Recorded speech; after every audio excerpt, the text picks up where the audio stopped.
दोस्तों आज हम लेकर आए हैं एक और नई कहानी। ये कहानी मेरे मौसी की लड़की की है। ये बहुत ही मज़ेदार रस भरी कहानी है। पूरी कहानी देखने के लिए वीडियो को लाइक करें, चैनल को सब्सक्राइब करें और नोटिफिकेशन बेल को दबाना न भूलें। मेरा नाम हिमांशु है। मैं जौधपुर का रहने वाला हूँ। मेरी उम्र 30 वर्ष है और मैं शादीशुदा हूँ। बात करीब 4 साल पहले की है। मैं एक बड़ी कंपनी में काम करता था। काम के सिलसिले से मुझे शहर जाना पड़ता था। मैं अक्सर आगरा भी जाया करता था। आगरा में मेरी एक दूर के रिश्ते से मौसी रहती थी, लेकिन उनकी कोई सगी बहन न होने की वजह से हमारे परिवार से काफ़ी घनिष्ठ संबंध थे। उनकी लड़की और एक लड़का था। लड़की का नाम तान्या था। वो अभी पोस्ट ग्रेजुएशन कर रही थी। मैं आगरा जाता तो मैं मौसी के यहाँ रुक जाता था। सभी लोग काफ़ी खुले विचारों के थे। मैं और मौसा एक साथ कभी कभी ड्रिंक भी किया करते थे।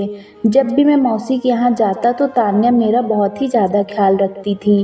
वो बहुत खूबसूरत थी। वो कभी कभी मेरे कहने पर मेरे सिर पर मालिश भी कर देती थी। मैं उसके काफ़ी क्लोज हो गया था।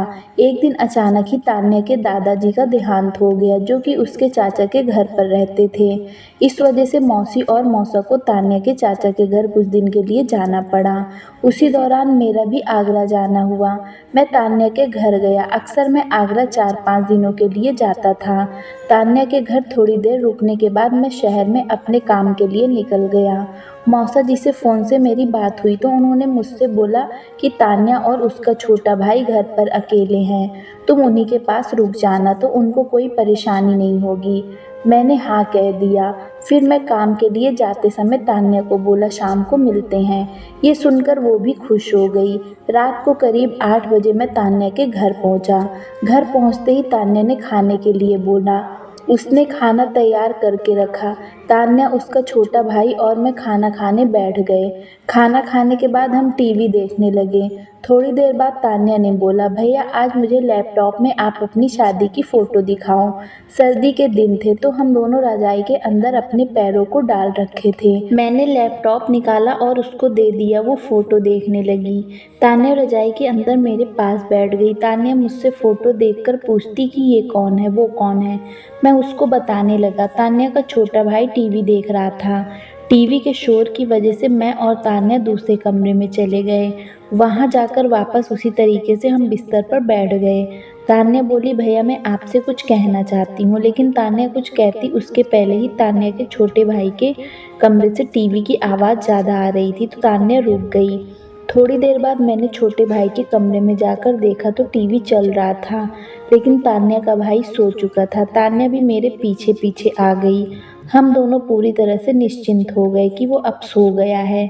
वापस हम रजाई के अंदर आ गए। फिर मैंने तान्या से कहा, बोलो तुम क्या कहना चाहती थी। तान्या ने कहा कि भैया मैं दिल्ली जाकर मेडिकल की पढ़ाई करना चाहती हूँ, लेकिन मेरी तमाम कोशिशों के बाद भी मम्मी पापा भेजने को तैयार नहीं हैं। भैया आपकी बात मम्मी काफ़ी ज़्यादा मानती हैं। अगर आप मेरे फेवर में बात करेंगे तो वो ज़रूर मान जाएंगे। आपकी इस कोशिश से मेरा डॉक्टर बनने का सपना पूरा हो सकता है। तो मैंने तान्या से कहा कि तुम परेशान मत हो, मैं मौसी मौसा से बात कर लूँगा। 4 दिन बाद फिर मुझे जब आगरा आना हुआ तो मेरी मुलाकात मौसी और मौसा से हुई। तो मैंने तान्या के बारे में पूरी बात की और उनसे कहा कि हमें तान्या के सपनों को तोड़ना नहीं चाहिए, बल्कि उसका साथ देना चाहिए और उसको हौसला बढ़ाना चाहिए। मेरी बात तान्या के मम्मी पापा यानी कि मौसा और मौसी मान गए। अब तान्या पढ़ाई पूरी करने के बाद डॉक्टर बन चुकी है। दोस्तों, हमें किसी की सफलता पर रोड़ा नहीं बनना चाहिए, बल्कि हमें पूरा सहयोग करना चाहिए। दोस्तों, कहानी अच्छी लगी हो तो शेयर करें।